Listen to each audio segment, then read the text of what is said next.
Sébastien Joguet, je suis responsable ressources humaines au Musée des Confluences. Ici, on est au centre Louis Lortet, le centre de conservation et d'études des collections. On a pu identifier avec l'aide du service de santé au travail des risques liés à la gestion de nos collections humides. Je m'appelle Alexandre Fabiani, je suis le responsable d'exploitation technique du Musée des Confluences. Dans le laboratoire des collections humides, les 3 salariés utilisent des produits chimiques tels que le formol. L'objectif de nos salariés, c'est de remplacer ce liquide par un autre liquide. Donc le risque, c'est d'être en contact avec ces produits si on n'est pas amené à utiliser les bonnes postures ou les bons EPI. On a eu divers entretiens avec les salariés et Promium et la médecine du travail.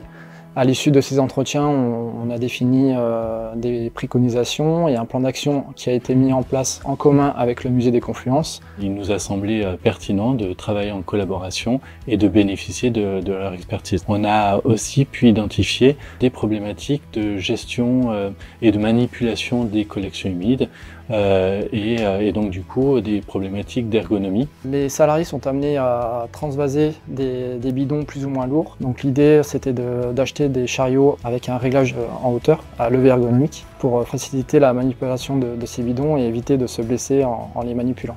Aujourd'hui, les produits neufs sont stockés dans une armoire. Nous avons un système de filtration qui fonctionne H24. Lorsque les salariés sont amenés à manipuler les liquides, ils doivent absolument les utiliser dans la Sorbonne pour que toutes les vapeurs puissent être captées par ce système-là. Ces filtres sont contrôlés régulièrement. À l'origine, on avait des grands meubles de forte hauteur. L'idée, c'était d'optimiser la circulation d'air dans ce local. Et pour la partie gestion des déchets, nous avons expatrié une armoire à déchets chimiques dans un autre local. Ça a été un travail collaboratif, y compris dans l'identification des potentielles postures ou des gestes qui pourraient être corrigés ou améliorés et dans les solutions par la suite qui ont pu être proposées. Alors personnellement, ça m'a permis d'acquérir de meilleures connaissances sur le risque chimique, l'ergonomie au travail et les conditions de travail des salariés. Concernant la gestion du risque chimique, ça nous a permis de supprimer certains risques et d'en réduire certains pour améliorer les conditions de travail de tous.